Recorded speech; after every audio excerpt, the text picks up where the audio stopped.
வணக்கம், காஞ்சிகேசன் பேசுகிறேன். Happy Thursday, Saibaba டே. நம்ம இன்னைக்கு ஹலோ வணக்கங்க. எல்லாருக்கும் ஹாப்பி தேர்ஸ்டே சொல்லிக்கிறேன். நான் இன்னைக்கு சாய்பாபாவோட பிளெஸிங்ஸ் நம்ம எல்லாருக்கும் கிடைக்கணுங்க.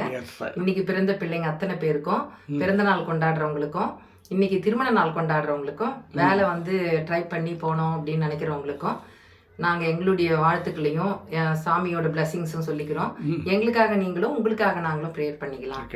இன்னைக்கு வந்து எங்க வீட்டுலங்க நொய் கஞ்சி காலையில டிஃபன் நான் வச்சுட்டேன். ஆமா, இட்லி தோசை அதெல்லாம் போயாச்சு. நேற்று ரவா இட்லி கூட பார்த்துருப்பீங்க. இன்னைக்கு கஞ்சி. அது வந்து சைட் டிஷ் பார்த்தீங்கன்னா இன்னைக்கு காரக்குழம்பு வச்சிருக்கேங்க. நான் கத்திரிக்காய், முருங்கைக்காய், உருளைக்கிழங்கு போட்டு காரக்குழம்பு வச்சிருக்கேன். இந்த காரக்குழம்பு சைட் டிஷ்ஷாக வச்சுக்கலாம். அப்படி இல்லைன்னா நம்ம ஊறுகாவும் தொட்டுக்கலாம்.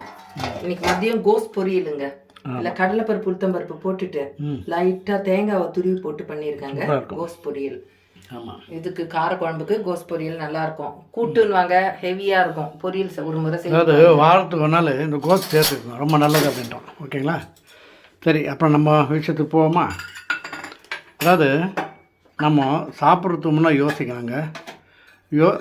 அதாவது யோசித்து சாப்பிட்ணும், சாப்பிட்ட பிறகு யோசிக்கக்கூடாது அப்படின்வாங்க. அதுதான் விஷயம்.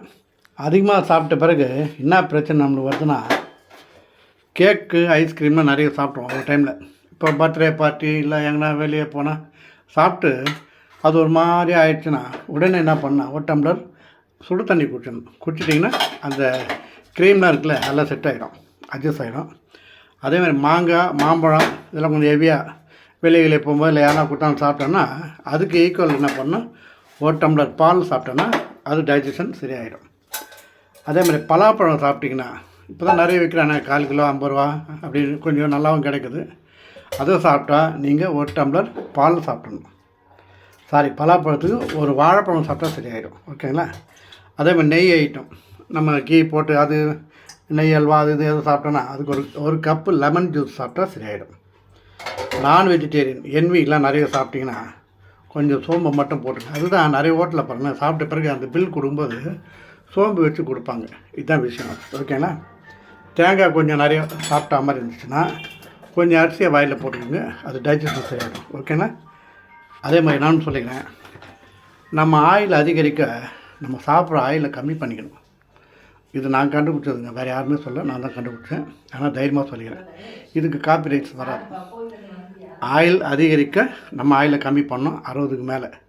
ஓகேங்களா? மற்றபடி ஜாலியாக இருப்போம், ஹாப்பியாக இருப்போம். ஓகே, சப்ஸ்கிரைப் பண்ணுங்கள், லைக் பண்ணுங்கள், ஷேர் பண்ணுங்கள்.